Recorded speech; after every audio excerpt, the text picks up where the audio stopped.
Next chapter internal reconstruction. अभी नहीं sir, जब वैसे तो आप पढ़ा रहे हो।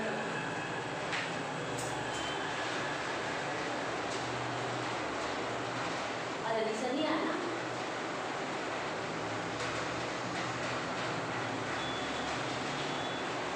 इंटरनल रिकंस्ट्रक्शन, अच्छा वीडियो चल, ठीक है। इंटरनल रिकंस्ट्रक्शन, अब ये एक्चुअली में चैप्टर क्या है, each and every chapter practical life में हमें यूज होता है, ठीक है। ईच एंड एवरी चैप्टर तुमको प्रैक्टिकल लाइफ में कहीं ना कहीं यूज होगा। जैसे तुमने अभी लास्ट चैप्टर जो सीखा उसमें फ्रीक्वेंट वेटेड एवरेज मेथड हमने सीखा था, दैट मीन्स वो कहाँ पे यूज हो रहा था कि गोडाउन में अगर कुछ माल है तो उसको हम लोग रिपोर्टिंग कैसे करते हैं कि कितना गुड्स हमारे पास आया है और कितना गुड्स हमारे पास से फैक्ट्री में गया हुआ है, उसका हम लोग रिकॉर्डिंग वहाँ पे सीखते थे, उसका हम लोग अकाउंटिंग करना सीखते थे, ठीक है। बट यहाँ पे भी क्या है, internal reconstruction. Internal reconstruction, internal मतलब क्या है कि अगर किसी कंपनी का कुछ internal part, that is called internal, ठीक है। मतलब बाहर वाले को कुछ पता ही नहीं चले और हम लोग इंटरनली उसको ठीक कर सके। रिकंस्ट्रक्शन मतलब क्या है, रिकंस्ट्रक्शन तुमने बिल्डिंग को सुना होगा, जैसे बिल्डिंग क्या होता है, रिकंस्ट्रक्ट हो रहा है, ठीक है। तो बाहर से उसका स्ट्रक्चर खराब रहता है, उसको हम क्या करते हैं, रिकंस्ट्रक्ट करते हैं। मतलब वो खराब हो गया है या गिरने वाला है तो उसको हम रिकंस्ट्रक्ट कर देते हैं, ठीक है। उसी तरह यहाँ पे कोई लॉस मेकिंग कंपनी है, ये इंपॉर्टेंट पॉइंट है, ध्यान देना। अगर कोई लॉस मेकिंग कंपनी है तो उसको हमें प्रॉफिट मेकिंग कंपनी में कन्वर्ट करना है, उसको हमें प्रॉफिट मेकिंग कंपनी में कन्वर्ट करना है, that is called internal reconstruction, that is called internal reconstruction. मतलब कोई एक लॉस मेकिंग कंपनी है तो उसको हम प्रॉफिट मेकिंग कंपनी में कैसे कन्वर्ट कर सकते हैं, ठीक है। उसको हम प्रॉफिट मेकिंग कंपनी में कैसे कन्वर्ट कर सकते हैं, दैट इज इंटरनल रिकंस्ट्रक्शन, ठीक है। मैथमेटिक्स, सो फिर से यहाँ पे ध्यान दो, internal that means internal parts and reconstruction that means what. जैसे मैंने एग्जांपल दिया बिल्डिंग का, अगर कोई बिल्डिंग टूटा हुआ है या फिर बिल्डिंग बाहर से कुछ कंस्ट्रक्शन अच्छा नहीं दिख रहा था, हम उसको क्या करते हैं, रिकंस्ट्रक्शन करते हैं, दैट इज इंटरनल रिकंस्ट्रक्शन। यहाँ पे हमारे हिसाब से क्या होगा, इंटरनल मतलब क्या होता है, जो अगर कोई कंपनी है और रिकंस्ट्रक्शन किसको करेंगे, कोई लॉस मेकिंग कंपनी है, मतलब एक लॉस मेकिंग कंपनी को प्रॉफिट मेकिंग कंपनी में कन्वर्ट करना है। इस चैप्टर में एक लॉस मेकिंग कंपनी को प्रॉफिट मेकिंग कंपनी में कन्वर्ट करना रहता है इस चैप्टर में। इस चैप्टर में हम लोग यही चीज सीखने वाले हैं, ठीक है। एक लॉस मेकिंग कंपनी होगी, उसको प्रॉफिट मेकिंग कंपनी में कन्वर्ट करना है। अब लॉस मेकिंग कंपनी मतलब खराब कंपनी है, उस सक्सेसफुल कंपनी नहीं है, उसको हमें क्या करना है, सक्सेसफुल कंपनी बनाना है। अब सक्सेसफुल कंपनी कैसे बनाना है, बाहर ज्यादा सेल कर कर नहीं, बाहर से पैसा लोन लेकर फिर नया कंपनी बनाकर नहीं, इंटरनली रिकंस्ट्रक्ट करना है। क्या इंटरनली रिकंस्ट्रक्ट मतलब किसी को अगर 2 लाख रुपए देना है तो उससे हम बोलेंगे कि हमारी कंपनी का हालत सही नहीं है, तो क्या करो, अपना क्रेडिट जो है ना 2 लाख का, उसको थोड़ा कम कर दो, 1,50,000 कर दो, तो कंपनी को क्या हुआ, 50,000 का प्रॉफिट हुआ कि लॉस, प्रॉफिट हुआ ना, उसका क्रेडिट कम हो गया।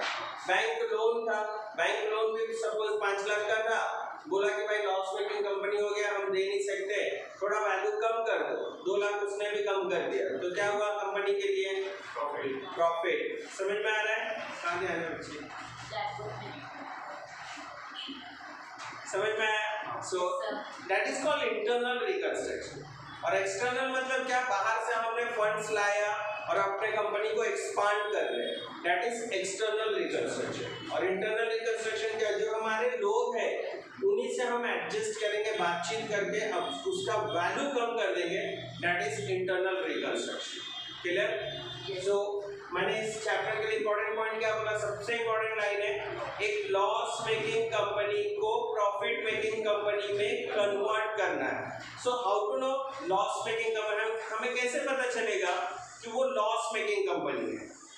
समझ में आ रहा है, कोई बोलेगा क्या कि मेरा कंपनी लॉस मेकिंग कंपनी है, नहीं। अब हम पढ़े लिखे तो हमें ये चीज पता करना आना चाहिए कि कौन सी कंपनी लॉस मेकिंग कंपनी होती है, कौन सी कंपनी लॉस मेकिंग कंपनी होती है, और किसी भी कंपनी का बैलेंस शीट देखकर हमें कैसे पता चलेगा कि वो लॉस मेकिंग कंपनी है। ठीक है, बैलेंस शीट देखकर पता चलता है। तो बैलेंस शीट का कौन सा पार्ट कहाँ पे होगा तो वो लॉस मेकिंग कंपनी शो करता है। वो देखो यहाँ पे बता रहा हूँ मैं,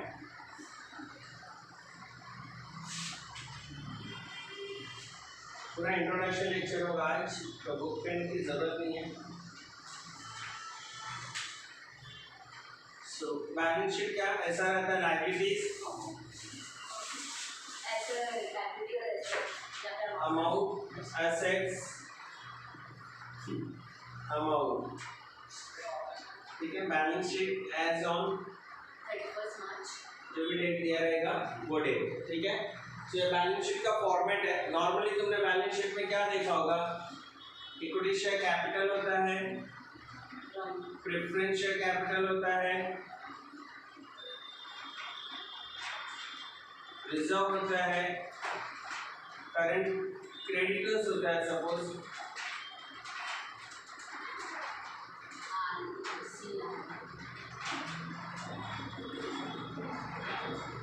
bank overdraft,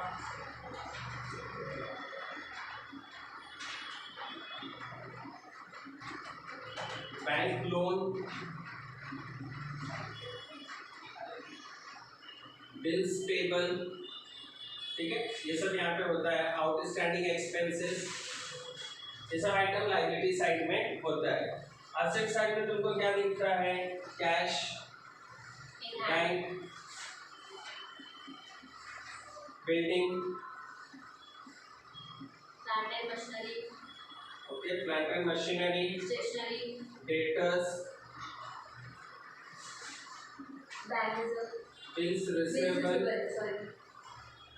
closing stock, cash in hand होता है, कैश ट्रांजैक्शन। ठीक है, क्लोजिंग स्टॉक, ये सब आइटम हम लोग एसेट साइड में देखते हैं। इन्वेस्टमेंट, ये सब आइटम लायबिलिटी साइड में होता है और ये सब एसेट साइड में होता है। सपोज लायबिलिटी साइड में ये amount 5 lakh, 2 lakh, 1 lakh, creditors 1 lakh, bank OD 1 lakh, bank loan 5 lakh, bills payable 1 lakh, outstanding 1 lakh. Suppose इस तरह से टोटल यहाँ पे 5, 6, 7, 8, 9, 10, 11, 12, 1, 2, 7, 8, 9, 10, 17 lakhs है। टोटल कितना है, 17 lakhs। एग्जाम्पल है सिर्फ ये, Yes, sir. कैश है 1 लाख का, बैंक है 1 lakh, building 4 lakh, plant and machinery 4 lakh, debtors 1 lakh, bills receivable 1 lakh, 1 lakh,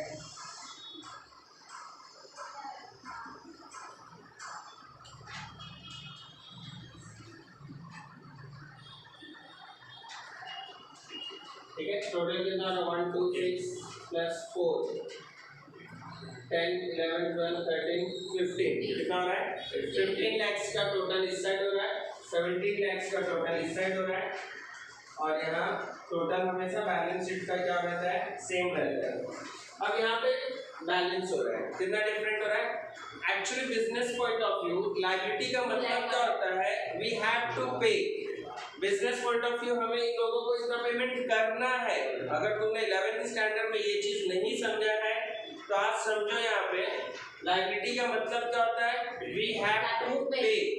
हमें बिजनेस पॉइंट ऑफ व्यू इन लोगों को इतना पेमेंट करना है। इक्विटी शेयर कैपिटल मतलब इक्विटी शेयर होल्डर, मतलब जो बिजनेस का मेन ओनर होता है वो, उसको भी बिजनेस से उतना लेना है। Perfect classes is the business, Ali sir is the equity shareholder of this company। अब क्या परफेक्ट क्लासेस ऐसी बना क्या, नहीं, उन्होंने कुछ इन्वेस्टमेंट किया होगा, that amount we called capital, that amount we called capital, और वही कैपिटल अमाउंट ये उनका बिजनेस के लिए क्या है लायबिलिटी, उनके लिए क्या है investment.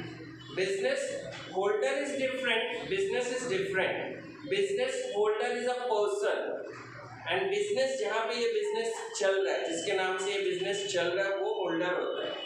So Ali sir is the holder of that this business and perfect classes is the business. समझ में आया? तो अली सर का भी एक्सपेक्टेशन होगा कि मैंने जो ये 5 लाख रुपए इन्वेस्ट किया है मुझे इस बिजनेस से चाहिए। That means business point of view क्या है ये liability. Business point of view क्या है ये लायबिलिटी। प्रेफरेंस शेयर होल्डर, जैसे कि मैंने भी इस बिजनेस में कुछ इन्वेस्ट किया, I am the preference share holder of this business. समझ में आया? Second part investor. समझ में आया? तो मुझे भी कितना चाहिए 2 लाख रुपए इस बिजनेस से चाहिए। आज नहीं चाहिए, कल नहीं चाहिए, जब तक ये बिजनेस चलता रहेगा तब तक मेरा ये इन्वेस्टमेंट रहेगा। कभी भी ओनर ना अपना पैसा निकालता नहीं है, क्योंकि अपना पैसा एक बार निकाल लिया तो बिजनेस उसका खत्म हो जाएगा। ओनर को हमेशा उसमें ज़्यादा से ज़्यादा इन्वेस्ट करना चाहिए, क्योंकि जितना वो इन्वेस्ट करेगा उतना वो बिजनेस उसका खुद का होता जाएगा। समझ में आया? उतना वो बिजनेस उसका खुद का होता जाएगा। तो बिजनेस पॉइंट ऑफ व्यू इसको मुझे भी पैसा चाहिए, कौन देगा ये पैसा मुझे? इस बिजनेस का नाम क्या है? Very good. कौन देगा मुझे ये पैसा? Perfect classes and perfect classes is the business. Ali sir is the shareholder of this company. I am the preference shareholder of this company. Second owner. समझ में आया? अब ये रिजर्व का मतलब क्या होता है? मेरे को बिजनेस में जो भी 4 साल से प्रॉफिट होता आ रहा है, थोड़ा थोड़ा पैसा मैंने रिजर्व में करके रखा है। ये भी किसका होता है? शेयर होल्डर्स का होता है। कौन देगा पैसा? बिजनेस देगा। मतलब मेरे को पिछले साल जो प्रॉफिट हुआ था उस प्रॉफिट का मैंने इस साल फैंस लगवा दिया, तो ये मेरा रिजर्व हुआ, मेरा प्रॉफिट है। समझ में आया? फैन क्यों देख रही है? एग्जाम्पल से। क्रेडिटर्स, अब क्रेडिटर्स कौन होता है? जिससे हम रॉ मटेरियल खरीद के लाए ना उधारी में, उसको मुझे पेमेंट करना बाकी है। अब जैसे तुम्हारा नोट्स मैं लेके आऊँगा, अब नोट्स का जेरोक्स वाले का पेमेंट करना बाकी है। That means in this business, in this type of business, xerox का पैसा देना, नोट्स का पैसा देना, they are all my creditors, they are all my creditors. My creditors that means business creditors. समझ में आ रहा है? मेरा क्रेडिटर नहीं है, मैं अपने घर पे नहीं लेके जा रहा हूँ वो नोट्स। परफेक्ट क्लासेस बिजनेस के लिए यूज कर रहा हूँ। हमेशा कभी भी अगर अकाउंटिंग अपना परफेक्ट करना है ना, तो बिजनेस पॉइंट ऑफ व्यू सोचना शुरू करो। समझ में आया? अगर मैं अपने पॉइंट ऑफ व्यू से सोचता हूँ कि मुझे जेरोक्स वाले को पैसा देना बाकी है, दैट मीन्स मुझे थोड़ी देना बाकी है, परफेक्ट क्लासेस को देना बाकी है। I am the part of this business, I am not a business. समझ में आया? I am not a business, I am the part of this business, I am the holder of this business. ठीक है? तो creditors का मतलब समझ में आया? जिससे भी हम उधारी में कुछ लेके आते हैं उसको पैसा देना बाकी है, that is creditors. Bank overdraft मतलब बैंक से मैंने किसी टीचर्स को पेमेंट करने के लिए अपने बैंक का चेक दे दिया 10,000 का, और मेरे बैंक में बैलेंस था सिर्फ 8,000, लेकिन फिर भी वो बैंक वाले ने मेरे चेक को क्लियर कर दिया due to current account holder. अगर मैं करंट अकाउंट होल्डर हूँ तो कुछ पैसा मेरा बैलेंस नहीं भी रहेगा तो भी मेरा चेक क्लियर हो जाता है। किसको होता है? वो सिर्फ करंट अकाउंट होल्डर को होता है, सेविंग अकाउंट होल्डर को नहीं होता है। तो क्या बैंक वाला क्या ध्यान दे रहा है क्या? बाद में उसको मुझे देना तो पड़ेगा, तो बैंक ओवरड्राफ्ट देना है। लायबिलिटी का मीनिंग मैंने क्या बताया? Business point of view we have to pay. Business के बिहाफ पे मुझे इन सब का पेमेंट करना बाकी है, दैट इज बिजनेस। ठीक है? बैंक लोन, बैंक से मैंने लोन लिया है, इन फ्यूचर मुझे देना पड़ेगा। बिल्स पेबल, ये क्रेडिटर्स की तरह होता है। अब क्रेडिटर होता है, क्रेडिटर्स और बिल्स पेबल दोनों भाई बहन की तरह होते हैं, भाई भाई की तरह। क्रेडिटर्स भी वही होता है जिससे मैंने उधारी में लिया और मुझे उसको पैसा देना बाकी है। अब मैंने आवेश से भी उधारी पे ये बेंचेस फर्नीचर बनवा के लिया, मुझे उसको पैसा देना बाकी है। वो बोला ठीक है सर, आप 2 महीने के बाद दे दीजिएगा। He is my creditors, he is my creditors. ठीक है? अब ये स्टैंड जो है, माई स्टैंड, वो चल जाने दे स्टैंड। ये बोर्ड मैंने अल्फिया से खरीद के लिया। अल्फिया बहुत बड़ी मैन्युफैक्चरर है इसकी बोर्ड की, मैंने उससे खरीद के लिया। उसको भी बोला अल्फिया थोड़े दिन बाद पैसा लेना, वो बोली ठीक है सर चलेगा, लेकिन ये बिल है आप बिल पे साइन करके दो, आप कभी भाग गए तो वो बोली ऐसा मैं बिल पे साइन करके दिया। That means she was my creditor, now bills payable. जब तक बिल पे उसने साइन नहीं दिया था ना तब तक वो मेरी क्रेडिटर थी, लेकिन साइन लेने के बाद बिल्स पेबल हो गए, मुझे उसके उस बिल का पेमेंट करना बाकी है, बिल्स पेबल। समझ में आ रहा है? अब जब वो आएगी ना पेमेंट लेने के लिए और बिना बिल का आएगी, मैं बोलूँगा कौन भाई, मैं क्या बोलूँगा कौन, नहीं पहचानूंगा मैं उसको, बिना बिल का पहचानूंगा, इसको नहीं पहचानूंगा, क्योंकि मैं अल्फिया को नहीं जानता हूँ, मुझे बिल्स का पेबल करना बाकी है, बिल का पेमेंट करना बाकी है। ठीक है, तो दोनों से मैंने उधार ही लिया था, दोनों में डिफरेंस समझ में आया? यहाँ दिल का रिश्ता होता है, यहाँ बिल का रिश्ता होता है। समझ गया? ये दिल का रिश्ता था और ये बिल का रिश्ता है, दोनों से क्रेडिटर्स। ठीक है, क्लियर हुआ दोनों में? Now next, outstanding expenses, room rent, light bill, 2 महीने से लॉकडाउन चल रहा है, 3 महीने से मैंने लाइट बिल नहीं भरा हुआ है, पेमेंट करना बाकी है, आउटस्टैंडिंग। टीचर्स का सैलरी देना बाकी है, आउटस्टैंडिंग। जो भी बाकी रहता है छोटा मोटा एक्सपेंसेस वो सब आउटस्टैंडिंग एक्सपेंस होता है। क्लियर हो गया? मैं तुमको क्या समझा रहा था पता है? लायबिलिटी का मतलब समझा रहा था। बहुत सारे बच्चों को लायबिलिटी मतलब समझते ही नहीं है। सो लायबिलिटी का सिंपल मीनिंग क्या होता है?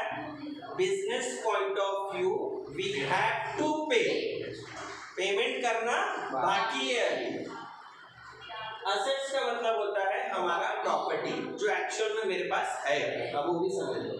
कैश इन हैंड है हमारे पास, बैंक बैलेंस है हमारे पास, बिल्डिंग प्रॉपर्टी है हमारे पास, प्लांट एंड मशीनरी जो भी मशीन्स हमारे पास है। ठीक है, डेटर्स, अब डेटर्स तुम लोग मेरे डेटर्स हो। अभी इस बिजनेस पॉइंट ऑफ व्यू लो तो तुम लोग मेरे कौन हो? Debtors. Students are my debtors. ठीक है, मुझे तुमसे ही पैसा मिलने वाला है ना, तो जिस और ट्रेडिंग पॉइंट ऑफ व्यू देखोगे, ट्रेडिंग पॉइंट ऑफ व्यू मतलब मैं मैन्युफैक्चरर हूँ, गुड्स मैन्युफैक्चर करता हूँ, शर्ट मैन्युफैक्चर, और मैंने शर्ट सेल किया है और उससे मुझे पैसा लेना बाकी है, तो वो क्या होता है? डेटर्स। उसी तरह बिल्स रिसीवेबल भी होता है, मैंने तुमको सेल किया, तुमसे मुझे पैसा लेना बाकी है, डेटर्स। इसको भी मैंने गुड्स सेल किया, इससे भी मुझे पैसा लेना बाकी है, लेकिन मैंने क्या किया? बिल पे साइन दिया, चल बिल पे साइन कर तो तेरे को पेमेंट करूँगा। समझ में आया? सो वो भी मेरी कौन है? डेटर, बिल्स रिसीवेबल है, मुझे उससे पैसा लेना है, लेकिन वो क्या बोलेगी? सर बिल दो पहले तो मैं पेमेंट दूंगी, तो वो मेरी कौन बनी? Bills receivable. ठीक है, क्लोजिंग स्टॉक, जो भी स्टॉक बच गया, माल बच गया, अब ट्रेडिंग कंपनी के हिसाब से चलता है ना, बैलेंस शीट, क्लासेस के पॉइंट ऑफ व्यू से नहीं चलता है। सो हम मैन्युफैक्चरर है, सो रॉ मटेरियल, शर्ट मैन्युफैक्चरर हूँ, रॉ मटेरियल्स आके पड़ा हुआ है तो भी मेरे लिए क्या है? असेट्स है, प्रॉपर्टी है। इन्वेस्टमेंट, कहीं पे मैंने कुछ इन्वेस्टमेंट करके रखा है, इतना सब असेट्स निकालने के बाद भी हमारा liability is greater than assets. Assets का टोटल कितना हो रहा था? 15 लाख। अभी भी 2 लाख का यहाँ शॉर्टेज हो रहा है, 2 लाख का क्या हो रहा है? शॉर्टेज। सो अब मैं तुमको पॉइंट पे आ रहा हूँ, अब तक मैं तुमको 11th का पढ़ाई करा रहा था, अब मैं पॉइंट पे आ रहा हूँ। ठीक है, अब ये 2 लाख का जो शॉर्टेज हो रहा है इस चैप्टर में, ईच एंड एवरी क्वेश्चन में तुमको यहाँ पे कुछ आइटम्स दिखेगा, profit and loss, preliminary expenses,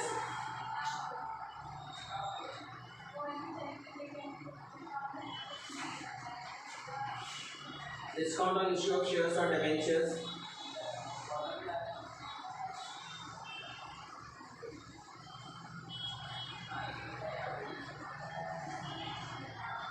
forfeited expenses,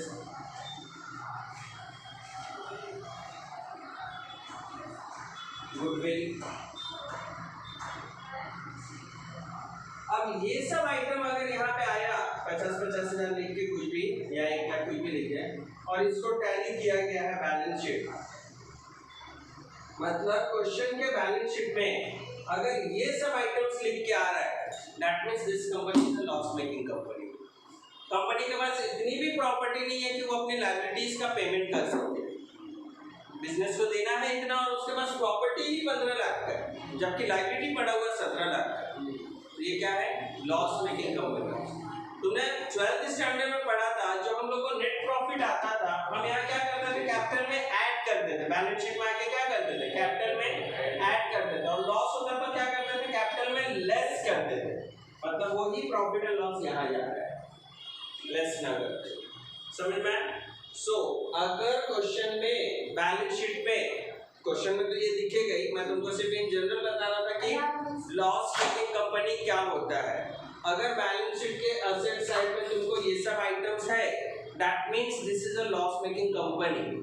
in future तुम कभी किसी कंपनी में अगर इन्वेस्ट करते हो, रिलायंस कंपनी में इन्वेस्ट करते हो या किसी भी दूसरे कंपनी में इन्वेस्ट करते हो, तो पहले बैलेंस शीट का ये देखने का, अगर बैलेंस शीट के असेट साइड में ये सब आइटम्स दिख रहा है, दैट मींस वो कंपनी लॉस मेकिंग कंपनी है, उस कंपनी में इन्वेस्टमेंट नहीं करना है। इससे पहले मैं जो ऑनलाइन लेक्चर्स लिया था और मैं जो चैप्टर पढ़ाया था, वो इन्वेस्टमेंट चैप्टर ही सिखाया था कि इन्वेस्टमेंट कैसे किया जाता है, उसमें तुमको क्या प्रॉफिट मिलता है। ठीक है, तो ऐसे कंपनीज में इन्वेस्ट नहीं करना है। क्लियर हो गया? और इस चैप्टर में ईच एंड एवरी क्वेश्चन के बैलेंस शीट में तुमको ये रहेगा ही रहेगा, क्योंकि हम लोग क्या करने वाले हैं, एक लॉस मेकिंग कंपनी को प्रॉफिट मेकिंग कंपनी में कन्वर्ट करने वाले हैं। एक लॉस मेकिंग कंपनी को प्रॉफिट मेकिंग कंपनी में कन्वर्ट करने वाले हैं। तो अब लॉस मेकिंग कंपनी का चैप्टर ही है, तो अपने को ये तो रहेगा, समझ में? सो अभी मैंने तुमको क्या बताया, लॉस मेकिंग कंपनी कैसे पहचानेंगे, तो ये सही है। ठीक है, अब हम लोग कैसे इसको प्रॉफिट मेकिंग कंपनी में कन्वर्ट करेंगे वो देखो। जैसे इक्विटी शेयर होल्डर को देना है कितना, अली सर को देना है कितना, 5 लाख। हम लोग का एक बोर्ड मीटिंग होगा पूरे कंपनीज का, और हम बोलेंगे सर 5 लाख, कंपनी अपनी लॉस में चल रही है, परफेक्ट क्लासेस, एक काम करो, आप अपने कैपिटल का वैल्यू ना थोड़ा कम कर दो, कैपिटल का वैल्यू थोड़ा कम कर दो। 4 लाख कर दिए, 4 लाख कर दिया उसने। 1 लाख का क्या हो गया यहाँ पे, business point of view profit और लॉस, प्रॉफिट हुआ। लायबिलिटी कम हुआ, दैट मींस प्रॉफिट। लायबिलिटी कम हुआ, दैट मींस प्रॉफिट। ठीक है, ये बहुत इंपॉर्टेंट लाइन है। लायबिलिटी अगर कम होता है और असेट्स का वैल्यू अगर इंक्रीज होता है, that means we will get profit. क्या मिलेगा हमें, प्रॉफिट। और प्रॉफिट कुछ भी रहेगा, capital reduction account, credit side.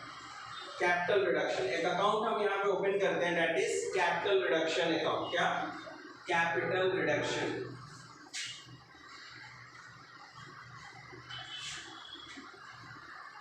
ये अकाउंट ओपन करेंगे, इसी में हम ट्रांसफर करते हैं जो भी रहेगा। प्रॉफिट होगा तो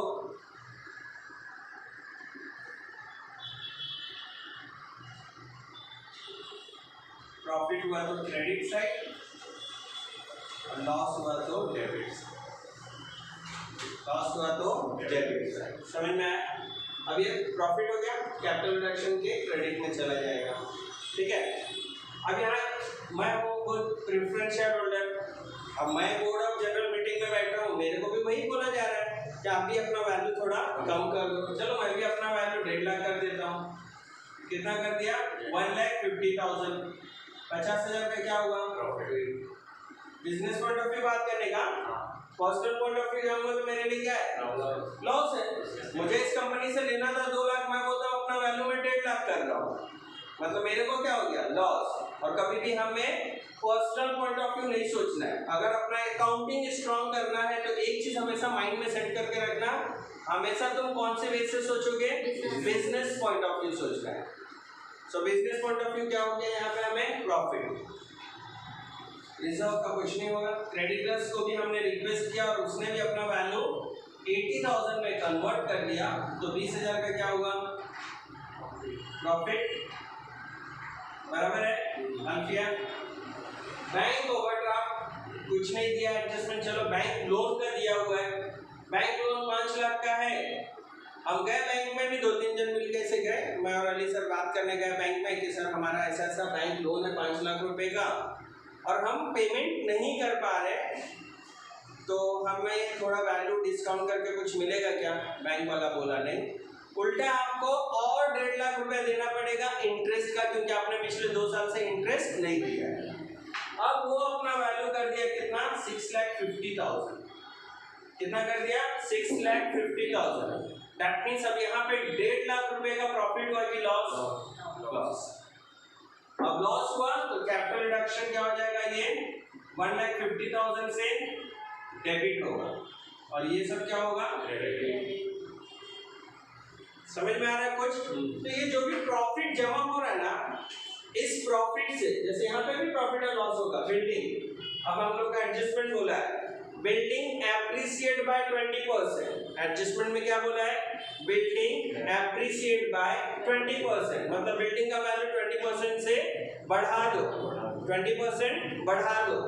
4 लाख है तो कितना हो जाएगा, 4,80,000 प्रॉफिट और लॉस। बोलो बोलो, राइट है, प्रॉफिट। इतना कंफ्यूज क्यों हो रही है? 4 लाख का तेरा प्रॉपर्टी था बिल्डिंग का, आज उसका वैल्यू 4,80,000 हो जा रहा है। That means you are getting 80,000 rupees profit. कुछ कंफ्यूजन है? प्रॉफिट है तो क्या होगा, क्रेडिट। प्रॉफिट है that means credit. Plant and machinery, building का वैल्यू बढ़ता है लेकिन मशीन का वैल्यू ना ऑलवेज डेप्रिशिएट होता है, और एडजस्टमेंट में बोला है plant and machinery depreciate by 20%। Plant and machinery depreciate by 20% या फिर डेप्रिशिएट बाय 10%, ऐसा एडजस्टमेंट दिया है। मतलब इसका वैल्यू हो गया 3,60,000 अगर 10% से डेप्रिशिएट बोला है तो अब यहाँ 40,000 का क्या हुआ, क्या हुआ, लॉस। कंफ्यूजन है? नहीं। 40,000 का क्या हुआ, लॉस। लॉस हुआ तो कैपिटल रिडक्शन डेबिट। यहाँ पे देखो मैंने लिखा है as liability decrease assets increase, that means profit capital reduction credit। liability decrease, देखो liability क्या हो रहा था, decrease हुआ है, क्या मिला, प्रॉफिट। assets increase हुआ है, क्या मिला, प्रॉफिट। लेकिन वही चीज अगर liability increase होता है, assets decrease होता है, that means loss। So capital reduction account will be debit। capital reduction account will be debit। समझ में आ रहा है? वो दो लाइन बहुत। अब यहाँ देखो liability क्या हुआ, इंक्रीज हुआ, liability इंक्रीज हुआ, यहाँ पे assets डिक्रीज हो रहा है, liability इंक्रीज, assets डिक्रीज। इतना ये याद रखने की जरूरत नहीं, प्रैक्टिकल लाइफ है यार। मोबाइल तुम्हारे लिए क्या है, liability है कि assets है? assets है। आज खरीदते हो 20,000 का और कल इसको बेचोगे तो तुमको क्या 20,000 मिलेगा? नहीं मिलेगा। कल मतलब कल नहीं, 1 महीने के बाद 20 मिलेगा क्या? नहीं मिलेगा। असेट्स का वैल्यू कम हुआ, लॉस हुआ कि प्रॉफिट हुआ? आज तुम एक बिल्डिंग ले लो कहीं पे भी, मुंब्रा में किसी भी एरिया में, 4 साल बाद उसका वैल्यू क्या रहेगा, बढ़ जाएगा। दैट मींस असेट्स का वैल्यू बढ़ा ना, बढ़ा तो क्या हुआ, असेट्स का वैल्यू कम हुआ तो क्या हुआ। अब किसी को देना है तेरे को, सपोज मुझे ही देना है, क्लासेस का फीस है 15,000, तेरे लिए क्या है वो, लायबिलिटी है। क्या है, लायबिलिटी है। तू 12 में एडजस्ट कर लिया, 12 मेरे को पेमेंट कर देता है, दैट मींस तुमको प्रॉफिट हुआ कि लॉस, प्रॉफिट। लायबिलिटी कम हुआ तो प्रॉफिट। समझ में? और वही चीज अगर मैं बोलूँ नहीं, मैं डबल मेहनत करके पढ़ा रहा हूँ, ऑनलाइन भी पढ़ा रहा हूँ, डायरेक्ट भी पढ़ा रहा हूँ, 15 की वजह 20 दे, तो लायबिलिटी बढ़ गया। लायबिलिटी बढ़ गया तो क्या होगा, लायबिलिटी बढ़ गया तो क्या होगा, समझ में आया? सो एग्जाम्पल अपने आप को हमेशा प्रैक्टिकल एग्जाम्पल्स पे जाने का, ठीक है? अब यहाँ पे जो भी हम लोग को प्रॉफिट हुआ है ना, प्रॉफिट एंड लॉस हम लोग एडजस्ट करेंगे, और जो भी कैपिटल रिडक्शन अकाउंट में बैलेंसिंग बचेगा, उस बैलेंसिंग से इसको राइट ऑफ करना रहता है। चैप्टर का सबसे मेन मकसद उस बैलेंसिंग से इसको क्या करना है, राइट ऑफ करना है। मतलब अपने बैलेंस शीट से ये सब आइटम्स को हटा देना। हटा देना मतलब ऐसे रफ करके हटाना नहीं है, काट कुट के, ठीक है? हटाना है मतलब उसको कैंसिल होना चाहिए। क्या होना चाहिए, कैंसिल होना चाहिए। और वो अपोजिट साइड जाएगा तो कैंसिल होगा। और असेट्स का मतलब होता है डेबिट, लायबिलिटी का मतलब होता है क्रेडिट। लायबिलिटी का मतलब होता है क्रेडिट। समझ में आया यहाँ तक? अब कुछ 6 जनरल एंट्रीज है, वो मैं तुम लोग को लिखाऊंगा। हाँ अभी ठीक है, इसको लिखना है, कुछ कॉपी करना है। जनरल एंट्रीज भी लिखा दूं क्या, चलेगा? तो फिर एक ही बार कॉपी कर लेना। इससे लिखाओ, उधर भरा हुआ दिख रहा है, इधर ही लिखा दूंगा। गाइस एग्जांपल के सर को तेरे लिए बहुत अच्छा है बट मेरे लिए ऐसा दिख रहा है।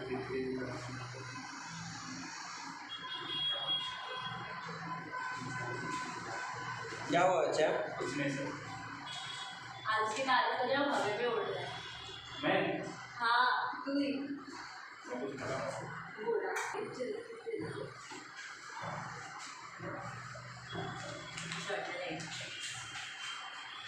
शांति है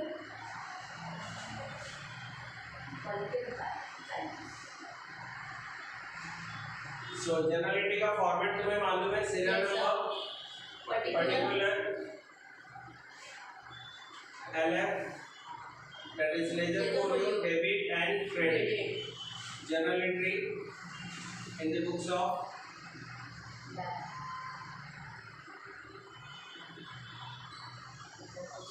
जो कि कंपनी का नाम रहेगा वो, ठीक है। अब यहाँ पे ध्यान दो, कुछ 4 कॉमन जर्नल एंट्री है।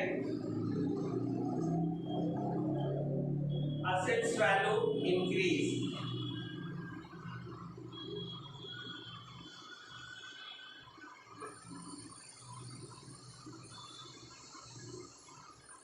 Assets value increase. अगर असेट्स का वैल्यू इंक्रीज होता है दैट मींस तुम्हारे लिए प्रॉफिट है कि लॉस है? प्रॉफिट। क्या है? प्रॉफिट। प्रॉफिट है तो capital reduction account will be debit और क्रेडिट? लॉस। प्रॉफिट है that means capital reduction account will be debit और क्रेडिट? क्रेडिट। नॉमिनल अकाउंट का रूल मालूम है क्या? नॉमिनल अकाउंट एफआईजीसी में अकाउंट जब तुम 10th के बाद पहली बार अकाउंट पढ़े होगे ना, उस दिन तुमको कोई टीचर बताया होगा नॉमिनल अकाउंट मींस व्हाट? नहीं मालूम? अल्फा इधर है तो नॉमिनल अकाउंट का रूल होता है debit all expenses and losses, credit all incomes and gain. Income that means profit, profit that means credit. समझ में आया?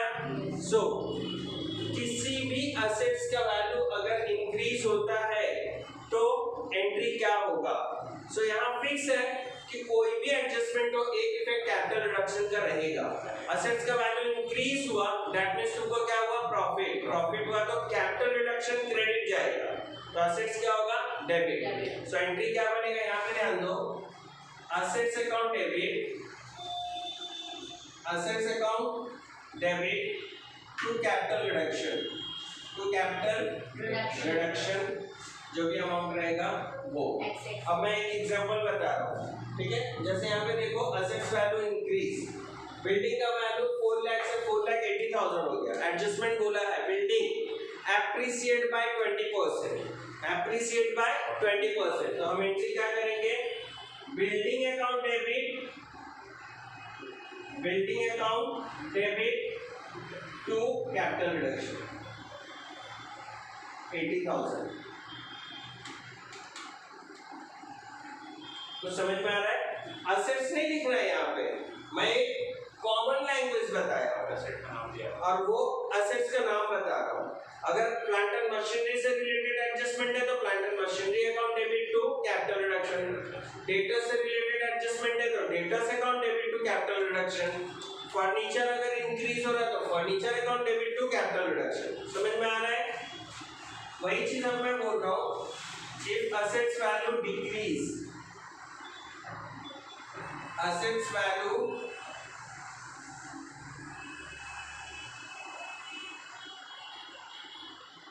value decrease, assets का वैल्यू कम हो रहा है, तुम्हारे लिए क्या प्रॉफिट है कि लॉस? लॉस। लॉस है तो capital reduction debit, capital reduction debit fix हो गया ना, तो असेट्स कहाँ पे जाएगा? क्रेडिट। ये समझते हैं? ये मतलब डेबिट हुआ, ये मतलब क्रेडिट। कैपिटल रिडक्शन तुम बोल रहे हो डेबिट, तो असेट्स कहाँ पे जाएगा? क्रेडिट। एंट्री क्या बनेगा? सब एंट्री पर तुम लोग भी तो बोलो। एंट्री बोलो ना, कैपिटल रिडक्शन डेबिट बोल रहे हो, असेट्स क्रेडिट बोल रहे हो, तो एंट्री बोलो।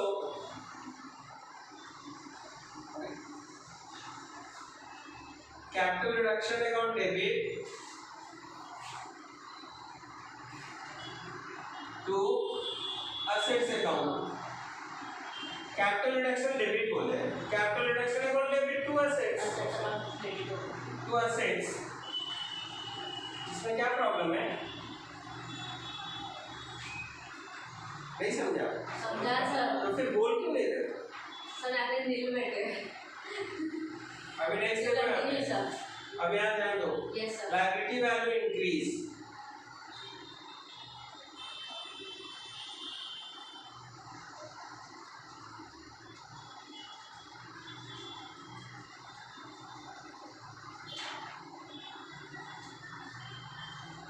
लायबिलिटी वैल्यू इंक्रीज, लायबिलिटी का वैल्यू इंक्रीज हो रहा है। पहले तो ये बताओ तुम्हारे लिए प्रॉफिट है कि लॉस? लॉस। लॉस। लॉस हो तो कैपिटल रिडक्शन डेबिट या credit? Debit. Capital reduction debit, capital reduction debit, capital reduction debit. तो क्रेडिट क्या होगा? लायबिलिटी। एंट्री क्या होगा? Capital reduction account debit to liability account. खत्म। वही तो मैं तुमको, मैं खुद से नहीं चाहता, मैं चाहता हूँ तुम लोग उसका आंसर। जब तुम बोल रहे हो सर कैपिटल रिडक्शन लायबिलिटी का वैल्यू बढ़ा, दैट मींस लॉस हुआ। लॉस हुआ तो कैपिटल रिडक्शन डेबिट होगा, फिक्स हो गया। कैपिटल रिडक्शन डेबिट होगा, फिक्स हो गया। तो क्रेडिट क्या होगा? अपोजिट वाला, लायबिलिटी। तो एंट्री क्या होगा? बोलो। Capital reduction.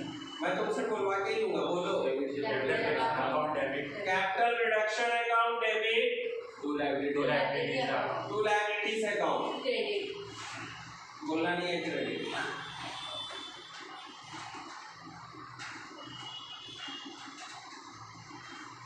नेक्स्ट,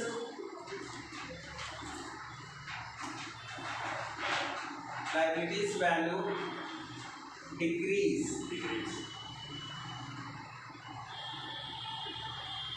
अब बताओ मेरे को, अगर लायबिलिटी का वैल्यू डिक्रीज होता है, ये तीनों में डिक्रीज हुआ है, that means we will get profit. Profit that means capital reduction account will be credit, capital reduction account will be credit. So which account will be debit? Liability. So entry will become liability account to capital reduction. Very good. Entry क्या बोले? Liabilities account debit to capital reduction. मैं चाहता था यहाँ पे तुमको समझा सकता था इसका इनवर्स, लेकिन तुम कॉन्सेप्ट पहले 3 स्टेप में जाना है। एडजस्टमेंट से इफेक्ट क्या हो रहा है? प्रॉफिट या लॉस? प्रॉफिट हुआ तो कैपिटल रिडक्शन क्रेडिट करो, लॉस हुआ तो कैपिटल रिडक्शन डेबिट करो। अपोजिट में तुम उसका नाम लिखो जिससे एडजस्टमेंट है, अपोजिट में वो लिखो जिससे एडजस्टमेंट है। समझ में आ रहा है? तो यहाँ पे एंट्री क्या होगा? लायबिलिटीज कर रहे हैं हम लोग, लायबिलिटी का वैल्यू कम हुआ, दैट मींस हमारे लिए क्या है? प्रॉफिट है। प्रॉफिट है तो कैपिटल रिडक्शन क्या होगा? क्रेडिट होगा। प्रॉफिट है तो कैपिटल रिडक्शन क्या होगा? क्रेडिट होगा। तो लायबिलिटी क्या होगा? डेबिट होगा। एंट्री बनेगा तुम्हारा liabilities account debit to capital reduction. Liabilities account debit to capital reduction. ठीक है?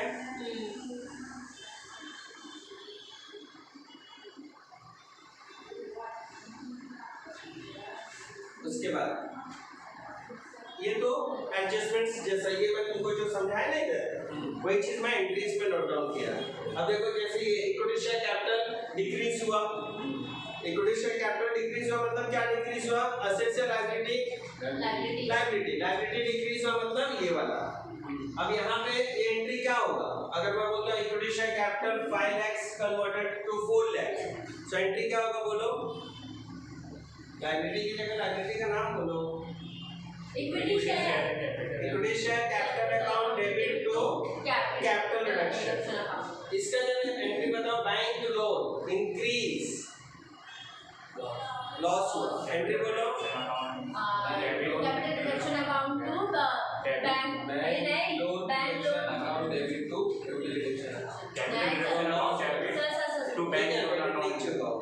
ये capital reduction account debit to bank loan. Loss हुआ तो कैपिटल रिडक्शन डेबिट, प्रॉफिट हुआ तो कैपिटल रिडक्शन क्रेडिट। ये याद रखो, लॉस हुआ तो कैपिटल रिडक्शन डेबिट, प्रॉफिट हुआ तो कैपिटल रिडक्शन क्रेडिट। समझ में आया? सो ये कॉमन हो गया। अब यहाँ पे ध्यान दो, एक्सपेंसेस पेड।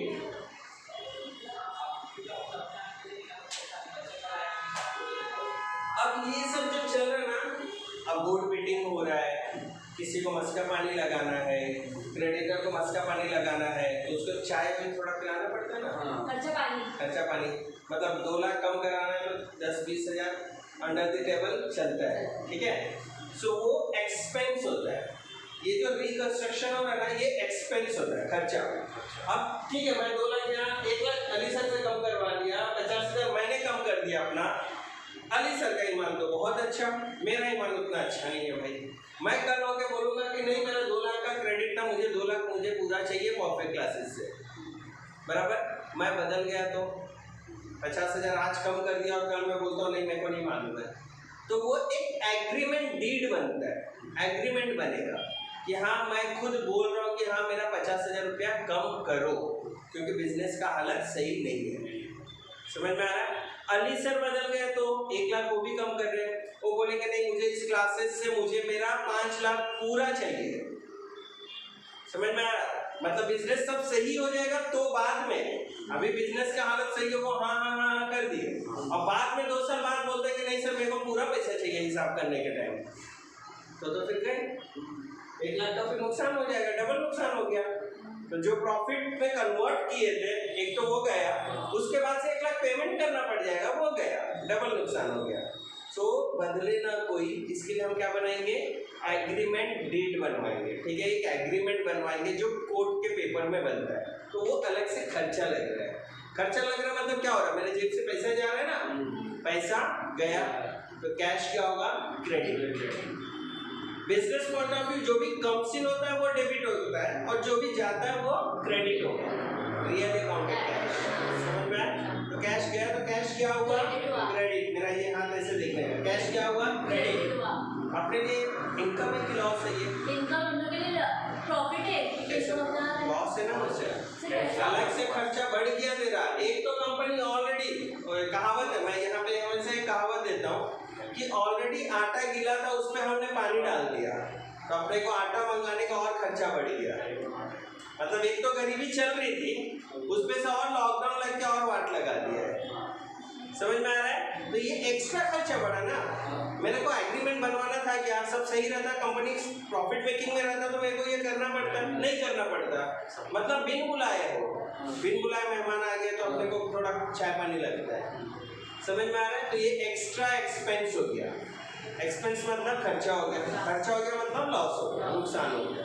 नुकसान हुआ, कैपिटल रिडक्शन अकाउंट डेबिट करोगे। पैसा गया हो तो फिक्स है ना, पैसा गया तो पैसा क्रेडिट होगा। तो एक्सपेंसेस पेड, तो एंट्री क्या होगा, capital reduction account debit to cash account. अब देखो यहाँ समझेगा अच्छे से। कैपिटल रिडक्शन डेबिट दे रहा हूँ क्योंकि मेरे लिए लॉस है, लॉस हुआ, capital reduction debit. Cash credit करो because cash is a real account and real account का रूल क्या बोलता है, debit what comes in, credit what goes out. So cash goes out हो रहा है, कम्स इन हो रहा है क्या, नहीं गोज आउट हो रहा है, खर्चा हो रहा है। एक चाय भी पियोगे तो भी तुम्हारे पास से कैश गोज आउट होता है। समझ में आ रहा है। अभी आ रहा है real account, nominal account, personal account. Yes 11th standard में पढ़े हो, ये क्लियर है। और भी 2 है वो हम लोग कंटिन्यू करेंगे, ठीक है, बट आज नहीं शायद। Yes sir.